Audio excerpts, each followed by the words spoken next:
2047 Bharat Islamic Bharat के शासन की ओर। कांग्रेस शासित राज्यों में मुसलमानों को भड़का जा रहा है साइबर क्राइम। आपको फ़ोन आएगा, OTP दे दीजिए, OTP दे देंगे तो आपका अकाउंट से पैसा कट जाएगा।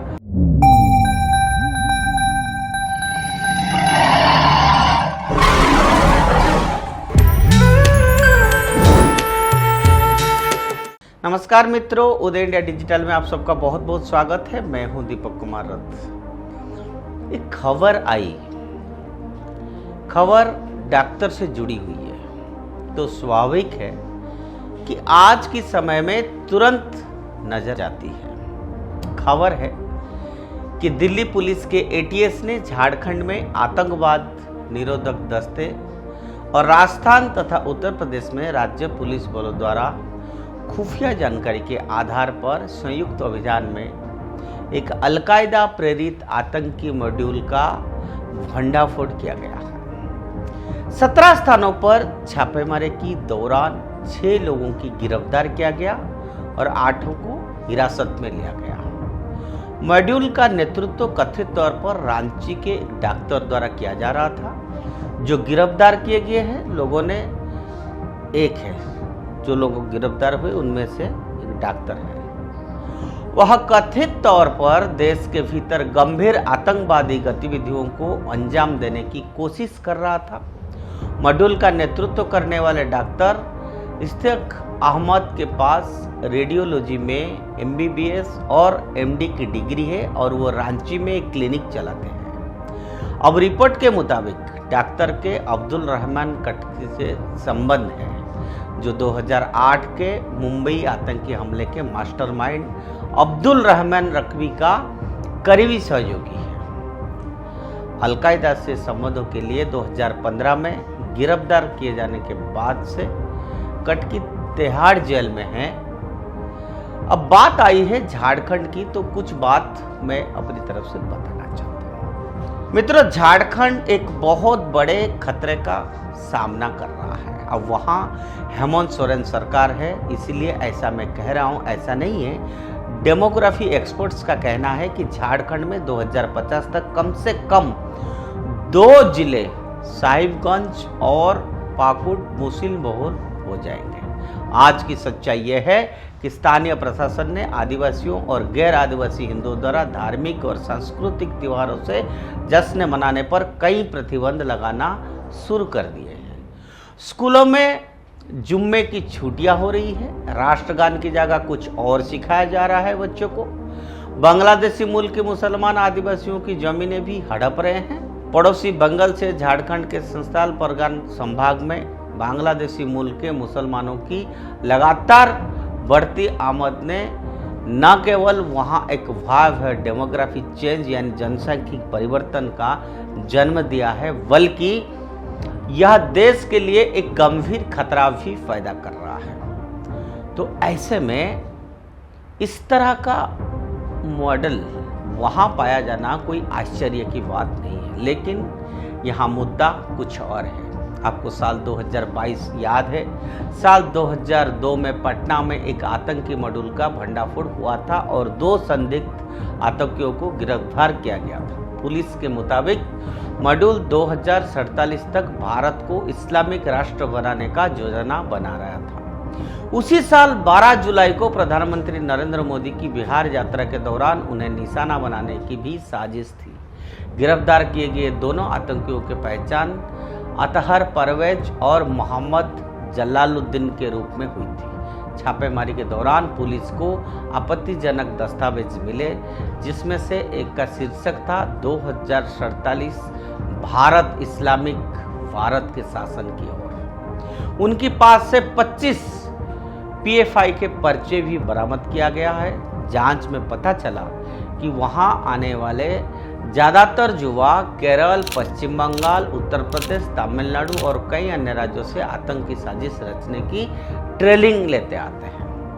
आगे की जांच में पता चला कि गिरफ्तार किए गए दोनों आतंकी देश में रहकर देश विरोधी अभियान चलाने के लिए पाकिस्तान, बांग्लादेश और तुर्क समेत कई इस्लामिक देशों से फंडिंग लेते थे।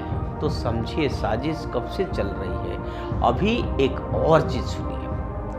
अभी 22 अगस्त को अलीगढ़ रेलवे पुलिस ने चलती ट्रेन को पटरी से उतारने के लिए जानबूझकर रेलवे ट्रैक पर अलॉय व्हील रखने के आरोप में अफसर नायक व्यक्ति को गिरफ्तार किया है। यह घटना 20 अगस्त को हुई है, जब आरोपी ने 17 अगस्त को हुए कानपुर रेल हादसे को जानबूझकर दोहराने की कोशिश की। कानपुर मामले के दौरान रेल मंत्री अश्विनी वैष्णव ने पुष्टि की थी कि इंजन पटरी पर रखी किसी वस्तु के कारण पटरी से उतरा था। गौरतलब है कि कानपुर के गोविंदपुर स्टेशन के पास साबरमती एक्सप्रेस पैसेंजर ट्रेन के 20 डब्बे पटरी से उतर गए थे, जब इंजन पटरी पर रखी किसी वस्तु से टकरा गया था।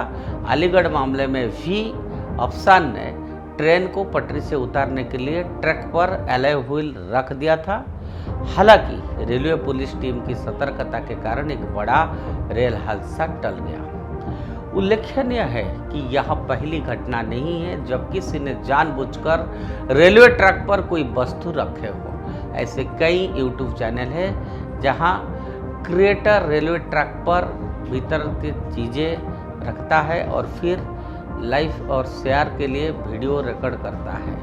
इससे पहले अगस्त में गुलजार शेख नामक का एक यूट्यूबर को कंटेंट बनाने के नाम पर रेलवे ट्रैक पर साइकिल, साबुन, पत्थर और कई अन्य चीजें रखने का आरोप में गिरफ्तार भी किया गया था। आपको इन घटनाओं में कोई समानता नजर आती है या नहीं, लेकिन मुझे तो एक बहुत बड़ी साजिश और खतरे की बू आ रही है। जिस तरह से कांग्रेस शासित राज्यों में मुसलमानों को भड़का जा रहा है, जिस तरह से मुसलमानों की भीड़ द्वारा सुनियोजित ढंग से हिंदू त्योहारों पर पत्थरबाजी हो रही है, जिस तरह से कल मध्य प्रदेश में पुलिस थाने पर हमला किया गया है, ये सब एक बड़े साजिश की तरफ इशारा कर रही है। जिस तरह से लगातार रेलवे दुर्घटना कराई जा रही है, जिस तरह से टेररिस्ट मॉड्यूल्स पकड़े जा रहे हैं, एक बड़ी साजिश है। मासूम मुस्लिमों की भड़काकर उनकी कंधे पर बंदूक रखकर जिस तरह के कांग्रेस और अन्य राजनीतिक दल खेल खेल रहे हैं, वो आने वाले भयानक खतरे की तरफ इशारा कर रहे हैं। ये खतरा बहुत बड़ा है। सिर्फ सत्ता की भूख में कुछ राजनीतिक पार्टियां इस देश को गृह युद्ध की तरह धकेलने में लगे हैं। अब भी समय है, सरकार को इस पर ध्यान देने की जरूरत है। इस तरह की हरकतों पर सख्त कार्रवाई करने की जरूरत है, ताकि लोग आगे से ऐसा कुछ सोचने से भी डरें। और सबसे बड़ी जरूरत आपकी सजग रहने की है। आप सजग रहेंगे तभी ये देश सुरक्षित रहेगा। सेना बाहरी दुश्मनों से तो लड़ लेगी, लेकिन घर के अंदर की दुश्मनों को पहचानना और उसका खात्मा करने के लिए आपके सजग रहने की जरूरत है। मित्रों, पिछले कई दिनों से मैं लगातार इस तरह से बातें आपके सामने रख रहा हूं। मैं लगातार बता रहा हूं कि भारत को अस्थिर करने के लिए, to make India unstable, different groups are active all over the country. सरकार को मैंने जैसे कहा उसको सख्त नजर तो रखना ही है, लेकिन इनका जो मॉडल है इस सब के ऊपर लोगों को भी सतर्क रहना है। जैसे आजकल की एक नई चीज भी चल रहा है भारत में, साइबर क्राइम। आपको फोन आएगा, ओटीपी दे दीजिए, ओटीपी दे देंगे तो आपका अकाउंट से पैसा कट जाएगा। जम्मू कश्मीर में आप जाएंगे, माता वैष्णो देवी के आप अगर नेट में टिकट करने जाएंगे, उसमें कई फ्रॉड संस्था है। जैसे आप पैसा देंगे उसके बाद वो आपका नेटवर्क से बाहर हो जाएंगे। तरह तरह की साइबर क्राइम हो रहा है। फ़ोन आएगा आपको डिटेल्स पूछेंगे, आपका आधार कार्ड नंबर पूछेंगे। ये सारा ये जो मॉडल से कि देश में एक अस्थिरता पैदा करना, और ये ग्रुप पिछले इलेक्शन से ही बहुत भारी मात्रा से लोग एक्टिव है और इसी काम में ही लगे हुए हैं। इसलिए मित्रों, आज का यही कहना है कि आप भी सजग रहिए, हम भी सजग रहेंगे। हम सब सजग रहेंगे तो देश सुरक्षा के रास्ते में चल पड़ेगा। फिर आपसे मिलूंगा और ऐसे बातें आपके सामने रखूंगा। उदय इंडिया से जुड़े रहिए, उदय इंडिया को सब्सक्राइब करिए। भारत माता की जय।